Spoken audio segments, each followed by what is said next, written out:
Hi, this is Camera Girl, and today we're going to bake up some super easy garlic bread bites. Oh yeah.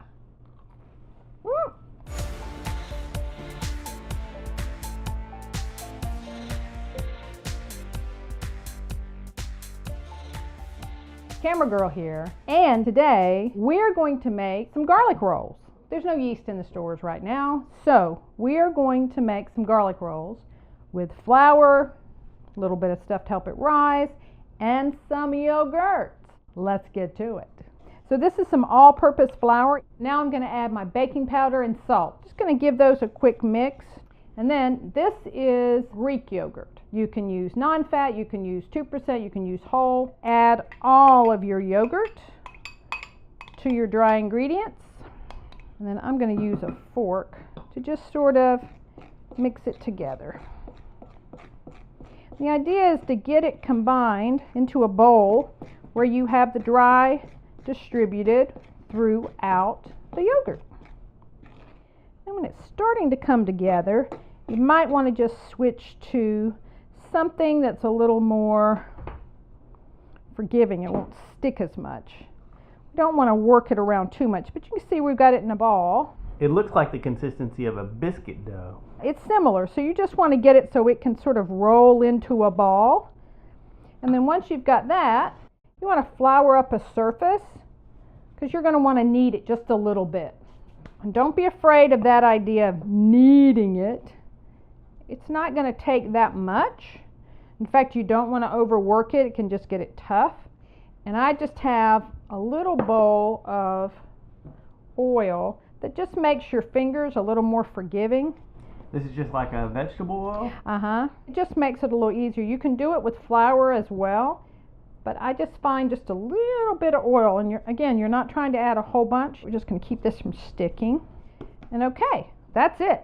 That's it. So you didn't do that for more than 20 or 30 seconds. No, this is not like making regular bread. It's not a quick bread, but it's not difficult. So now we're just going to flatten it out just a little bit and add our flavorings. And you can see very well minced fresh garlic. How many cloves you got there? It's about a tablespoon, because you know cloves can be, the sizes can differ so much. It's about a tablespoon, and that's a lot. But you know, if you've watched any of Chef Buck's videos, you know we love us some garlic and some onion. Garlic is wonderful by itself, but what about dun, dun, dun. Garlic and cheese? Now, you're only using half a cup. You can use whatever you want. This is a medium cheddar and Asiago. So a little of both. You ever had an Asiago bagel? Oh, that is heaven. So you're just going to put that in there. Now you're going to knead it a little bit more. And that's one reason we didn't want to over knead it at the very beginning, because you want to combine this stuff into your dough. You want to fold it in. Let's get just a little more flour.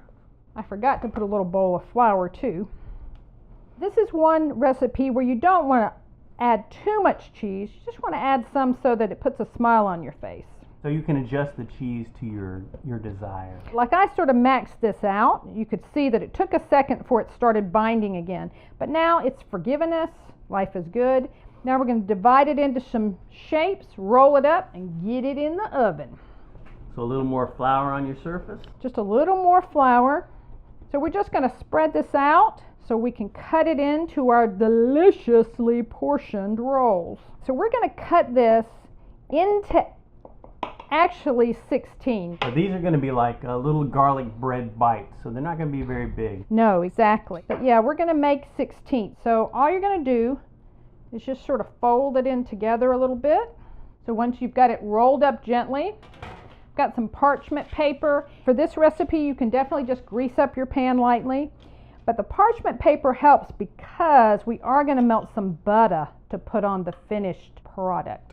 So as I said, you don't want to smash it around a long time. That is the same as any kind of bread, but it is a little more forgiving. So you know that one, we need a little more flour on our hands so it won't stick. Yeah, and if it starts sticking like that, just get a little more flour or oil and put it on your fingers so that, ta-da, magic occurs. See see when you oil up your hand just a little bit, ah, that's much easier. It doesn't stick on everything. Woo! Look at that, can even fall out of your hand.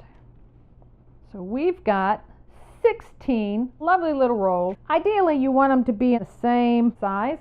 So we've got our oven preheated to 475, and the sooner we get them in the oven, the sooner they can come out and we can eat them. While the rolls are baking, let's go ahead and make a little wash to go on the top when they come out. So we're going to melt some butter and just add a little bit of spice to it, so when the rolls come out, we can give them a proper welcome. I just melted up a little bit of butter, and then I'm just going to add just a little bit of garlic powder and parsley. You just want to mix that together so that when your rolls come out, you can dunk them in it. Beep, beep, beep, beep. Let's check on them. Oh, look at that beautiful color. Watch out, camera boy. Oh, yeah. So because they're a little brown on the bottom, let's just turn them over like this. I'm going to let these cool off a moment before I dunk them in my butter. And you can be ladylike, and you can take a little pastry brush and you can brush it on there. But you know what? People I love, they're going to love it if I let them cool off and I dunk them. They take a swim in the butter. Beep, beep, beep, beep. We let them sit out for just a little bit, and then, oh, look at that. Look at that. One of them is missing. And I don't know where it went. Again, if you want, use a little pastry brush. Be a lady. Brush it, but no. Dun, dun, dun, dun, dun, dun, dun. And yes, of course, you could use a fork, but I'm not gonna. And then you can turn them back right side up so they look so lovely. That's another reason I like the parchment paper. Make a mess with all this butter. It's a lot easier to clean up. Yeah, parchment paper is expensive. And they're good without the butter. You know, if for whatever reason you're like, let's avoid some of these calories. I haven't tried these with a whole wheat flour. If anybody has, you can let us know. Oh, and they're crunchy on the outside. Oh, it's so good. Whoever you give these to, it's going to love you for life. Use their power carefully. All right. Now, we're not letting that go to waste. So I just like to dribble. So, you know, that's just a little bit of butter, and it goes a long way. So they're ready. We can eat right now. If you are like me and you wanted to dabble a little bit in the kitchen and you thought, I'm going to try some breads, but there's no yeast in the stores, this is something you can try. They are delicious. They're easy, and I think they're a little more forgiving than a kneaded bread. Now, my favorite part of being in front of the camera is, instead of just watching longingly, I get to be the taster.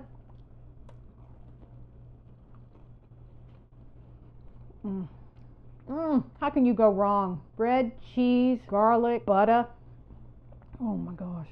And you can tell yourself, and there's yogurt in them. Be careful, they are very addictive. It only made 16.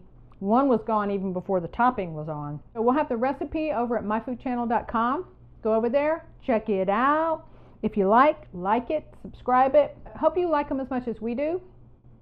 Be safe, enjoy, and see you next time. Adios.